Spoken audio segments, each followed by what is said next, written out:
So good afternoon, everyone. We have an incredible group of people talking today about Pride Month and about all of the changes that have been made, but all of the additional progress that has yet to be achieved. And as we're doing this, please keep safe, self-distance, we're Massachusetts, we have to be the smartest, we have to be the best. We have to show we can bend this curve and keep it down. That's who we are. We're not just the Bay State, we're the brain state. So we're watching all kinds of red state spikes in COVID-19. They're ignoring the science, they're ignoring the warnings. We have to show them how we're gonna do it. So please continue to self-distance, stay safe, and we'll become the model. So thank you all so much. So today, we're going to have an incredible discussion. The LGBTQ plus movement was founded upon the 1969 riots at Stonewall against police brutality. LGBTQ plus people of color led the movement against the systemically oppressive system and paved the way for progress. And as we celebrate Pride Month and the hard-fought LGBTQ plus rights we have today, we must also recognize the work that is still left to be done. We have more work to do. And we must fight for Raya Milton and Dominique Remy Fells, two Black trans women who were unjustly murdered last week.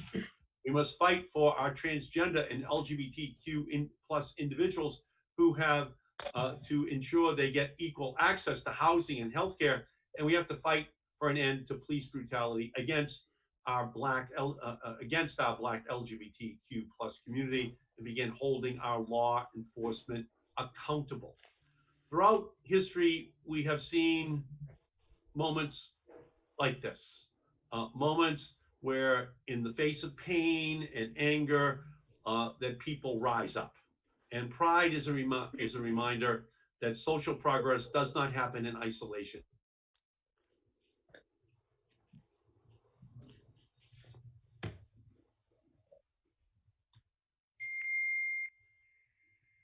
And radical hope can, in fact, affect change. And today I'm joined by 5 incredible leaders who know that better than anyone. Arline Isaacson led the lobbying effort for America's first same-sex marriage breakthrough here in Massachusetts, and now serves as the co-chair of the Massachusetts Gay and Lesbian Political Caucus. Arline Isaacson is a name that will go into the history books one day as a tireless advocate for change. I also have the honor of being joined by Newton City Councilor Holly Ryan, the first openly transgender woman elected to public office in Newton. Holly is a groundbreaker, a visionary, and has set a new path for history, and I'm incredibly grateful to call her a friend and partner in the fight for justice. Also with us this afternoon is State Representative Jack Patrick Lewis, who represents Framingham in the state legislature. Prior to his election to the State House, where he serves as the co-chair of the House Progressive Caucus, Jack served as the executive director of Out Metro West, a nonprofit that helps at-risk LGBTQ plus youth.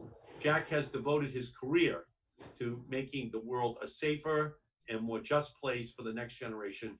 And we're lucky to have his leadership up on Beacon Hill.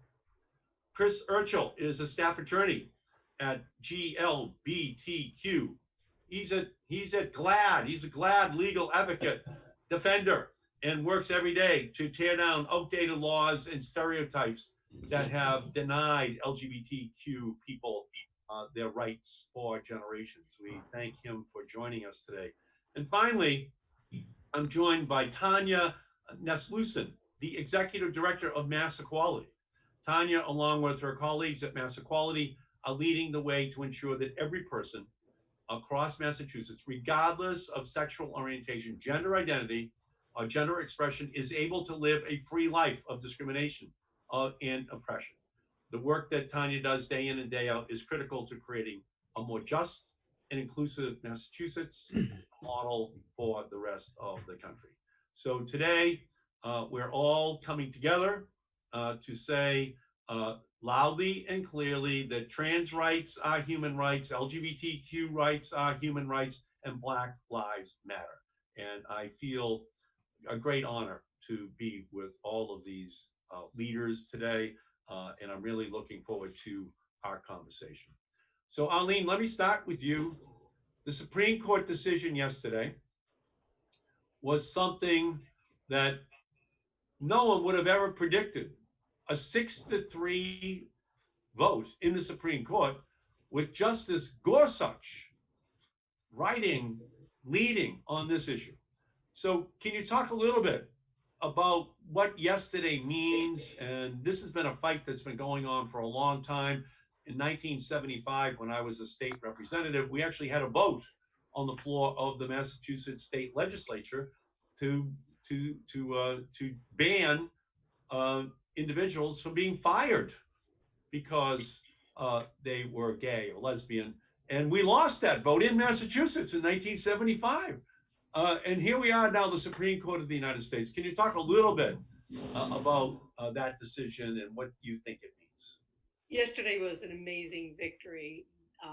Massachusetts, we can all be proud, was way ahead of the curve for the rest of the country. We passed the anti-discrimination bans in 1989, but it took us 17 years to get there, and we got there because of people like you who were willing to stick their political necks out for us and take what was then considered an extraordinarily difficult vote, and were willing to put their political lives and careers on the line on behalf of our community. We lost because there weren't enough people like you in the legislature in those days.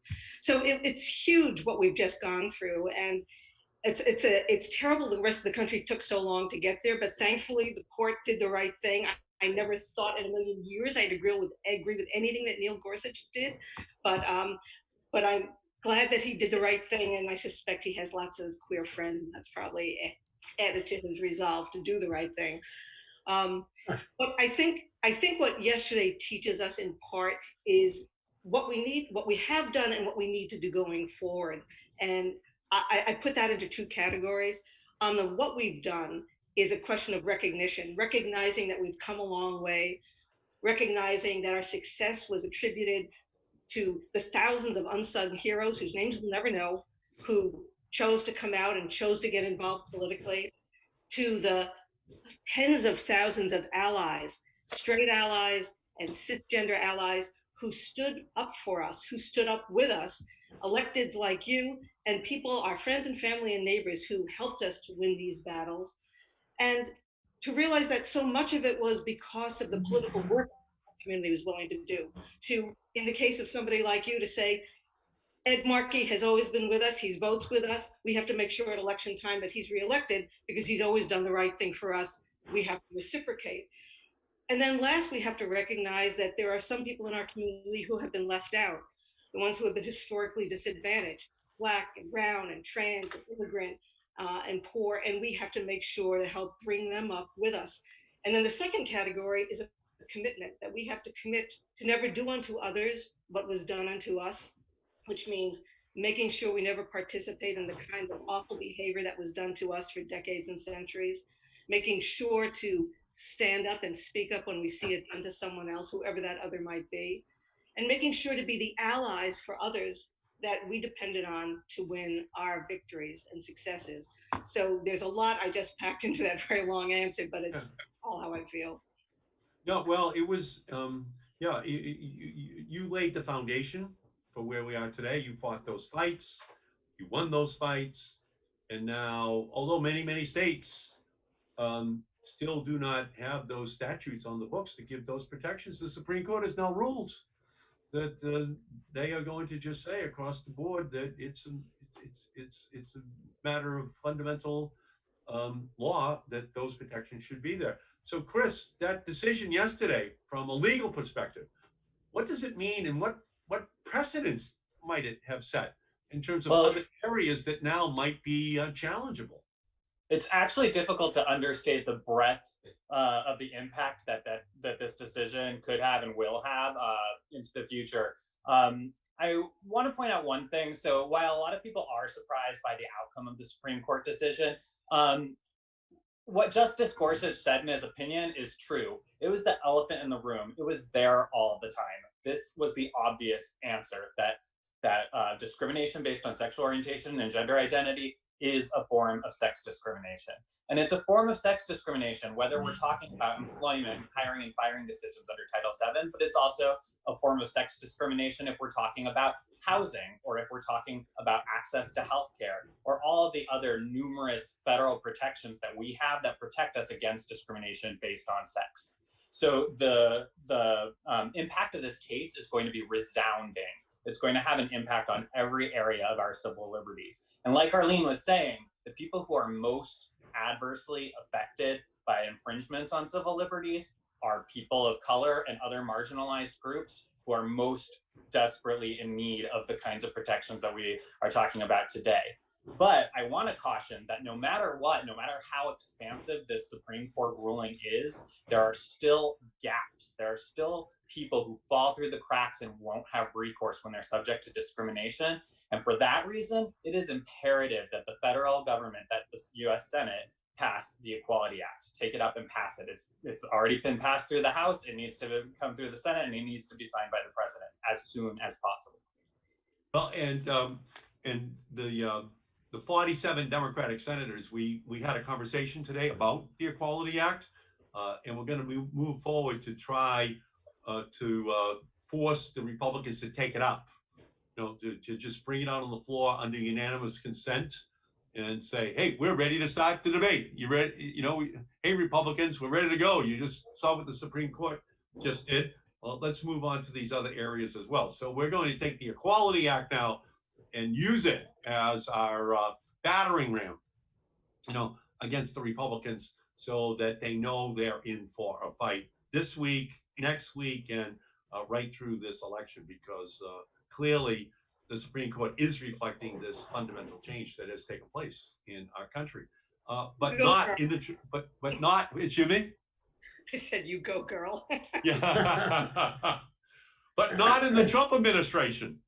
Not in the Trump administration. They have not changed. They're worse. They took the other side of this case, and Holly, the Trump administration made a decision this week with regard to transgender access to health care in our country. Can you talk about that, and what the impact of a ruling like that can have on the community?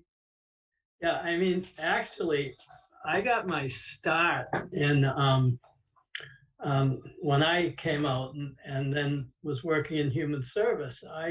My start was doing trainings for the Department of Public Health in denial of access to healthcare for the transgender community, along with other people representing the gay, lesbian, bi community. And my piece was transgender. And gay, lesbian, bi people were being admitted with a lot of discrimination, but we were still having trouble getting into drug and alcohol shelter.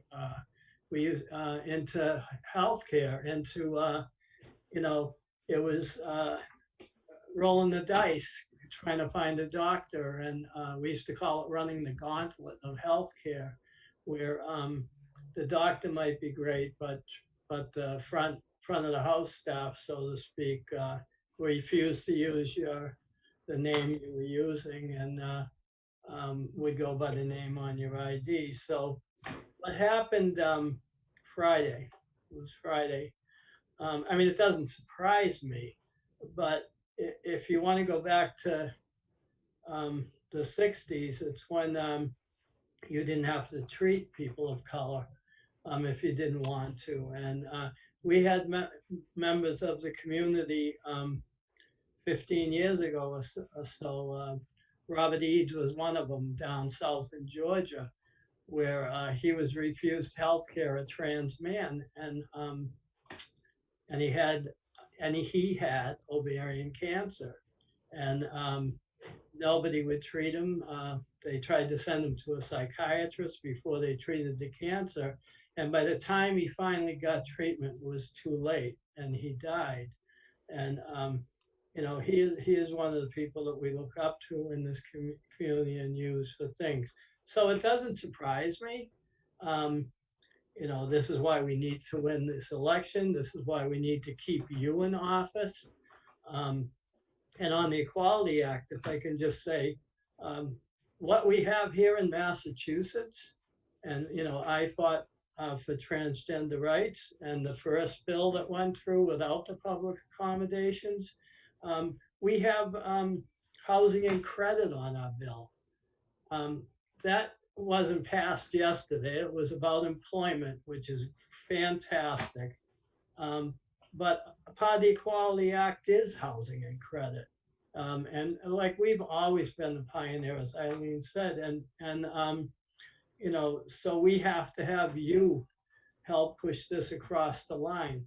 And I'll end on this topic by saying that I was taught when I first came, I like to say I came off the street of activism and came to the table, and now I'm really at the table.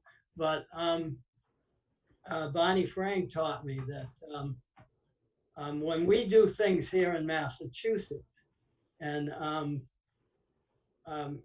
why it's so important for him when he was teaching me, was that you have to continue to make allies, whether they're across the aisle or not, and for when the time comes.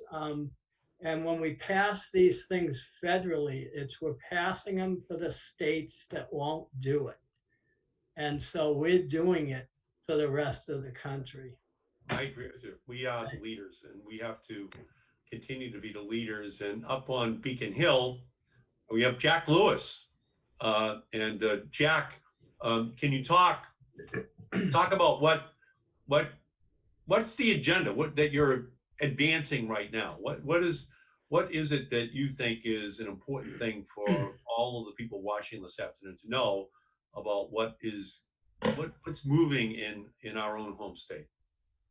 First, thank you so much for all that you do and all that you've always done, and for this invitation to join some of these great folks that I know so well.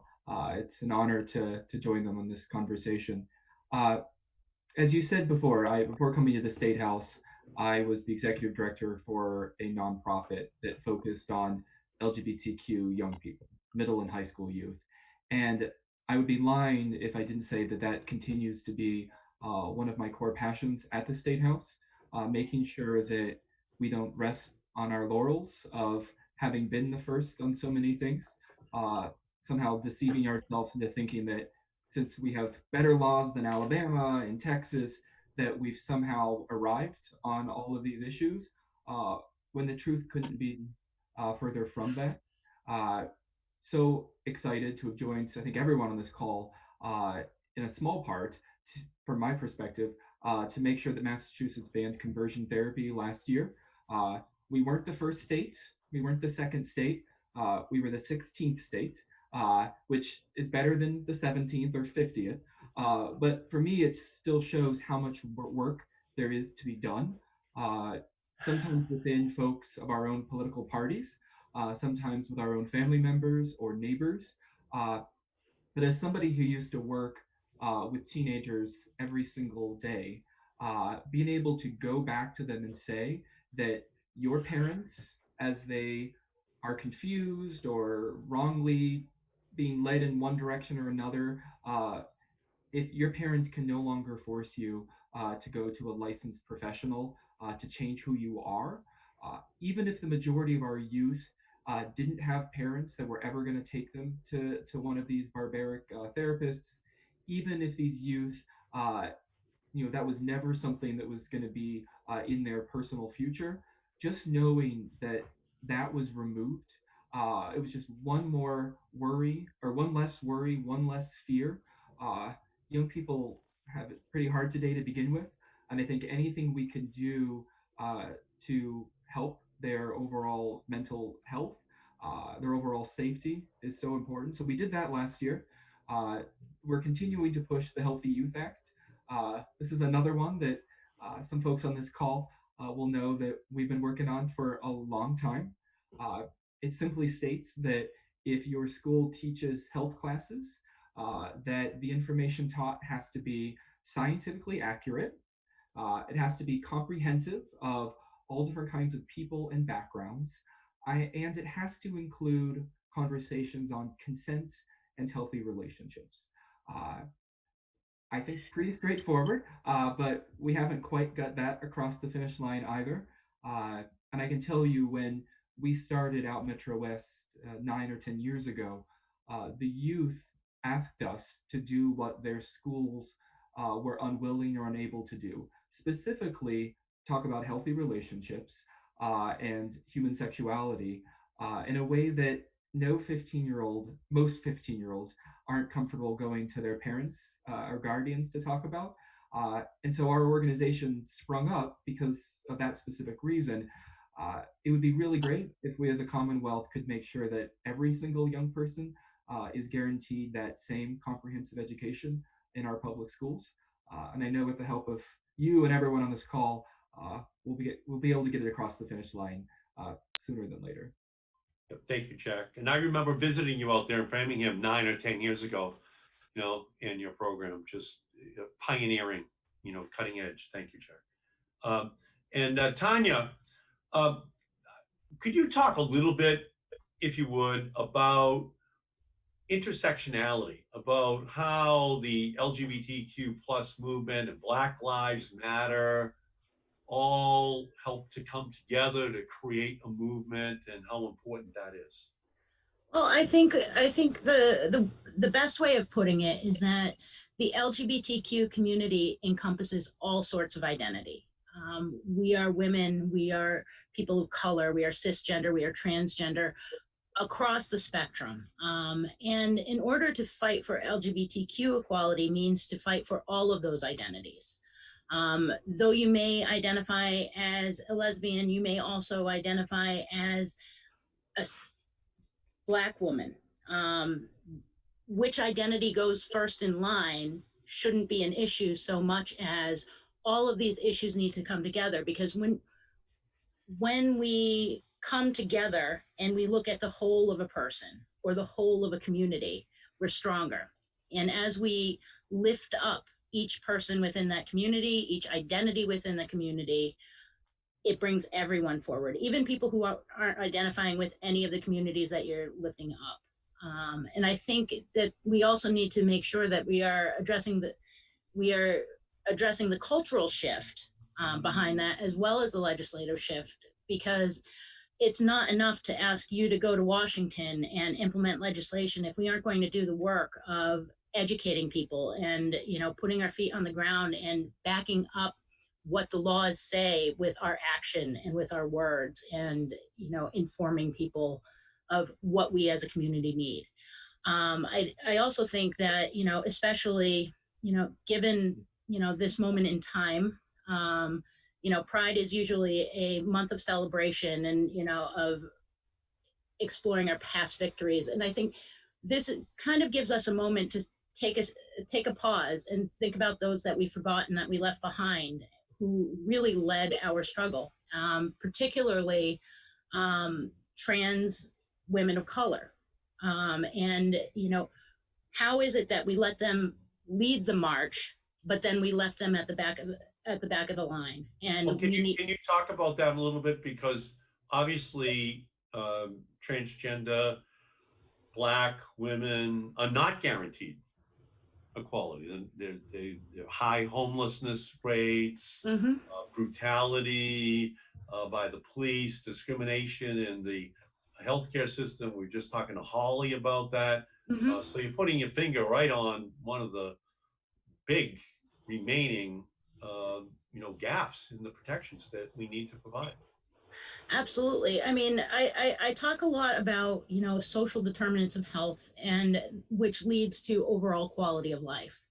And oftentimes when we marginalize a community, and when you have intersectional identities that are multiply more marginalized, it can really put you in a position where, you know, you don't have the financial security. When we talk about the Supreme Court decision yesterday, being able to be fired from your job for being transgender leads to food instability, food insecurity, housing instability, all of that, which is a real ripple effect. And quite frankly, it's also something where it puts you in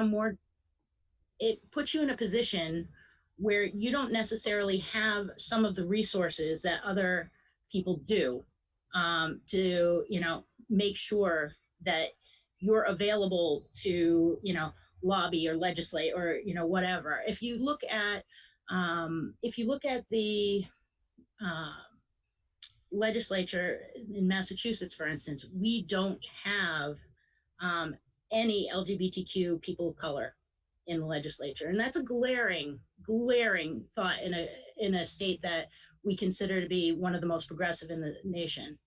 And when you don't have that representation, you don't have that voice. So, Holly, could you speak to this issue of Black transgender women and the just extraordinarily high level of discrimination, police brutality that is directed towards them? You're a pioneer in ensuring that their voices are heard in the transgender community. So talk about that, if you would. Well, I have to keep reminding people, and I even did today. I was on the diversity committee call with the Newton Needham Chamber of Commerce, and they finally got a group together about 6 months ago, and I had to remind them that last week alone we lost 2 trans women of color, and we're talking about Black Lives Matter, and Black trans lives matter too.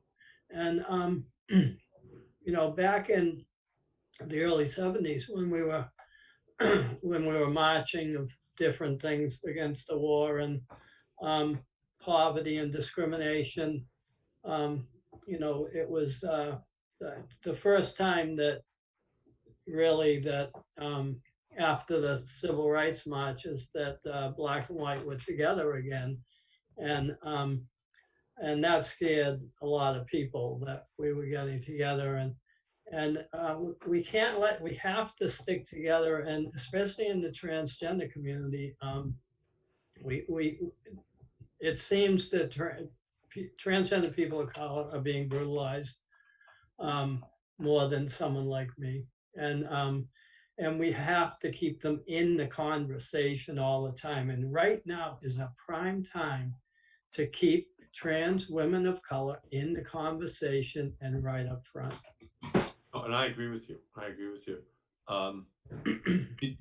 So, Arline, let's talk about, if we can, Arline, the last 4 years of Donald Trump and what that's meant for the fight that we've been in over the last 4 years. And if you could just reflect upon that a little bit, how that has changed where we are, notwithstanding the decision in the Supreme Court yesterday. And when we defeat him in 6 more months, when he's gone, when he's fumigated, when he's a footnote in history, when we just look back at him and say, what went wrong? What should then be the agenda? What should we be looking forward to in 2021? So what has Trump meant, and where do we go once we get rid of him? Well, I suppose I should start with a prayer that states that may the last 4 years be the last of Donald Trump, because the damage he's done to our people, to our community, and to a myriad of other communities is just incalculable. It's unimaginable to see a president who would spend so much of his time obsessed with undoing all the positives of his predecessor, and and throwing us all individually and collectively under the bus of the radical right, religious right, to satisfy that core base. He's been willing to strip our community, and particularly our trans friends and families, of a myriad of basic elementary protections and human decencies. So, and I've always thought that those of us who have lived through oppressions of different kinds have a higher obligation than anyone else to make sure to help the next group, whoever that group is, Black, trans, immigrant, poor, disadvantaged in any fashion. We know what it's like to be treated so dastardly a fashion, and we have a higher obligation to help others. So, but you're right, the first step is getting rid of Trump and retaining or winning back the Senate. If we could replicate you, if we could replicate Jack Lewis, but if we could replicate people like you in the US Senate, we have won our rights and our protections decades ago.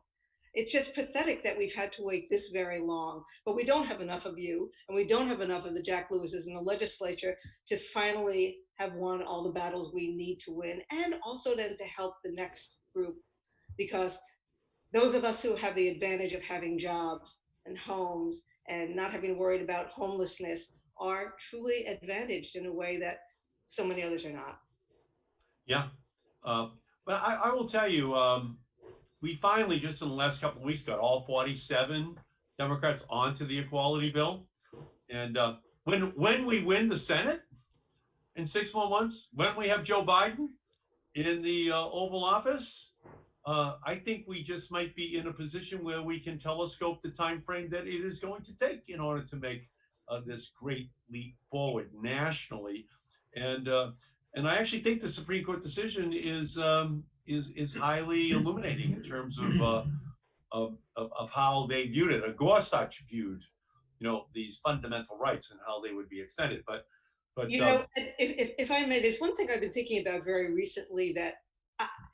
With all that's going on now with racial injustice and racist police practices, I think the LGBTQ community in particular is well positioned to understand that, because it wasn't terribly long ago that we were afraid of the police, that we viewed them as the enemy, that we viewed them as the people who would hurt us, that we viewed them as the people who would arrest us just for who we are, kick us out of our bars and throw us into jail and beat us up and torment and harass us. So we understand in a way that perhaps some others don't, the importance of those relationships not being as devastatingly negative as they are right now. And we should understand more than most the importance of improving those relationships and ending racial injustices, because that's the way we have been treated.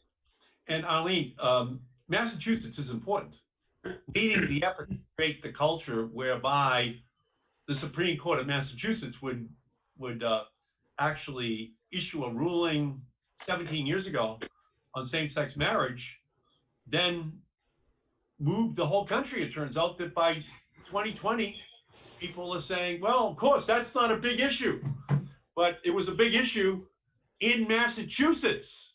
It was a huge issue when you were in Congress and you took a vote against a marriage ban, against marriage equality. You were what, one of 60 some odd people who voted on it? That meant that 85% of Congress was voting against us. You were one of only 15% who was willing to stand by us and protect our rights. God bless you. And you should have been one of only 15%. By the way, that was 1996, only 24 years ago. The Defense of Marriage Act. There were only, like you're saying, 67 of us out of 435, and that bill passed overwhelmingly. It became the law in our country. And I think it's because of the activism, because of all of the work of people who are on this live stream, and people all across the country that that the culture is changing. It's not changing as fast as we want, but it is definitely changing. And you So, fought to end Don't Ask, Don't Tell at a time when far too many legislators in Congress wouldn't go near it, that subject. Would never yeah, so try this. yeah, so I've been 100% for 4 decades in voting in the Massachusetts legislature and here. I'm 100%. And some of those votes in the early years, people were saying, "What are you doing?" And my own argument always is, well, it's just God's decision who everyone is, you know. So let's give all of God's children all of the legal protections that everyone else receives. So can I ask you, Jack, when you're looking at these issues right now, how optimistic are you in your conversations up in the state house about your ability to make great progress to make Massachusetts the real leader? I'm an optimist by nature, so I have to always keep that in check sometimes. Uh, but I think there's reason for hope. I think we've all been talking around the idea that representation matters, and the LGBTQ caucus is growing. I think we have 7 out members now. Uh, we're right. We don't have any out members of color. We don't have any out trans members of the House or the Senate. Uh, Virginia elected their first out trans member of their state legislature a couple of years back. So there is precedent, but there's more than just precedent. There's such a need for our young people to ideally see themselves in the people that we elect, but also see their values in the people we elect. Uh, and I think there's as a more diverse folks are running and more diverse folks are winning elections and bringing those perspectives, the more people can bring their voices to the table and not talk about, it's great to have allies talking about another group of people, but when we can have folks talk about their own personal experiences, I think that's what changes hearts and minds. I think going back to the Supreme Court case yesterday, uh, I can't help but think of those 2 more conservative judges who joined the majority decision uh, with anything other than great hope for a lot of folks in our society. I remember working with young people, and I told them they had the right to be safe, they had the right to be loved, but to remember that their parents and grandparents are figuring out some of this stuff as well. And to share stories about my own relationship with family members, that we aren't always, none of us are stuck. And even conservative members of the Supreme Court aren't as stuck as we thought maybe they were. And if they can move and protect our rights nationwide, then it gives us all a little bit of hope that that one uncle at Thanksgiving or that one grandma that just doesn't get it yet, uh, that they can be supportive in our lives as well. But I think the other thing I just wanted to acknowledge, uh, many folks had just mentioned this as well, is that this movement that started formally 51 years ago, it wasn't a well planned parade, it wasn't a fundraiser, it wasn't a gala, it was a riot. Uh, and to now be in a place where, I'm a white, cisgender gay guy, middle class, I own half my home, the bank owns the other half. Uh, I've been able to adopt kids. I ran successfully for political office. All of these things that I thought were impossible 20 years ago have now been realized. And I think it's important that white cisgender gay guys talk to each other and remind each other that this whole movement wasn't about our tax benefits or our comfort living the middle class dream, but those people that started the riot, to Tanya's point, who were in front of the riot, have now unfortunately been silenced, sometimes uh, by us, by our own community. And I just think there's so much more work to be done. Uh, I agree. You started by saying we can celebrate. Let's take a day and celebrate this win. Uh, but tomorrow we have a growing list of injustices that affect our own community, but to Arline's point, that also affect parallel communities whose experience with oppression and police brutality is so real and so raw right now. I don't remember what your question was, Senator. I do. You answered it, and you know what? Justice Alito, in his dissent, his blistering, scalding dissent to the decision yesterday, he pretty much said, a riot is breaking out here in the Supreme Court. What's going on? Where's my law and order? I'm the cop on the beat. And we call that having a hissy fit.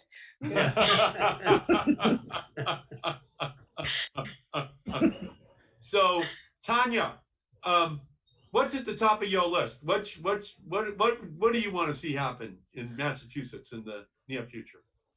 Right now, I think my focus is one on data, and making sure that we don't ever see again things like LGBT folks left out of COVID data information or census information, because without data, we have no argument. We know what's happening within our own communities, but without data, we can't prove it to legislators or other groups. Beyond that, it's also about the fights that we need to fight for our transgender brothers and sisters, and for our non-binary brothers and sisters, and for our for people of color within our community and outside of our community. Not just around the policing issue, although there are a lot of issues within the criminal justice system, not just police brutality, but also excessive incarceration and excessive use of solitary confinement, but also in terms of criminalization of poverty, which is a poverty caused by discrimination. So, Chris, let's talk about your level of hope, optimism about the precedent that was set tomorrow, and what cases you might be thinking about bringing, nationally or here in the state, in order to break down more barriers. Well, thanks for that question, Senator. And thank you, Rep. Lewis, for reminding us that it is really important to uplift the personal stories of the people that we're working with if we want to send the right message. Right now, I represent a transgender man, a hospice nurse, who lives and is employed in Massachusetts, but state law doesn't reach his employer-sponsored health benefits plan. And so he looks to federal law for protection, and federal law didn't offer or didn't guarantee the kind of protection that he needed, and his employer was denying him access to healthcare. So right now we are challenging that in court, and I believe that the Bostock case is going to make it much easier. We're going to win anyway, but the Bostock case is going to make it much easier to win and guarantee him healthcare that he needs and is entitled to. But it's going to be a long road ahead. We have a lot of fights ahead. And Justice Alito highlighted so many of them in his scathing dissent, one of which is coming up just next term in the Supreme Court in Fulton versus Philadelphia, where federal funds are being used in Philadelphia to place state children who are wards of the state in homes through an adoption agency, through a Catholic adoption agency that's refusing to adopt out to same-sex couples, and they're using federal money to do it, doing it under the color of federal law, and they think that they should be able to do that without answering to non-discrimination laws. And the Supreme Court's going to take up this issue, and I don't think that we can, rest assured that it's going to go the same way. It's not going to be a 6-3 decision in that case, because they're relying on their religious First Amendment rights. And this is a fight that's going to go on and on. And there are going to be efforts to strip away every aspect of the gains that we've made over the last several decades by relying on religious liberty as a reason for why employers and housing providers and adoption agencies and everyone else feel that they should be entitled to discriminate against LGBTQ people.